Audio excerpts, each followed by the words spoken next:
Most infrastructure bugs come down to one fundamental choice: what you want versus how you get there. Declarative infrastructure means you describe the desired end state of your system. You tell the tool what you want, not how to create it. Tools like Terraform read your configuration and figure out the steps to reach that state automatically.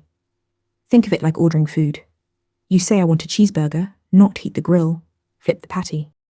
Imperative infrastructure means you write explicit step-by-step commands. You are telling the system exactly how to do something. A bash script that runs apt-get install, then starts a service, then opens a port. That is imperative. You have full control over every action, but you are responsible for handling every edge case yourself. On the declarative side, you have Terraform, CloudFormation, and Kubernetes manifests. On the imperative side, bash scripts, Python scripts, and procedural Ansible tasks. Most modern infrastructure tooling trends toward the declarative model. A key benefit of declarative tools is idempotency. Running them twice produces the same result with no side effects. They also make drift detection easy. Imperative code gives you more control for complex scenarios and edge cases that declarative tools struggle to express.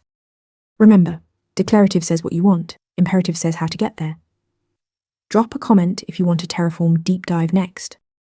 Want to get better at answering questions like this? With Interview Mentor, you practice real interview questions out loud. You get personalized feedback and a grade on every answer, and you can track your improvement over time.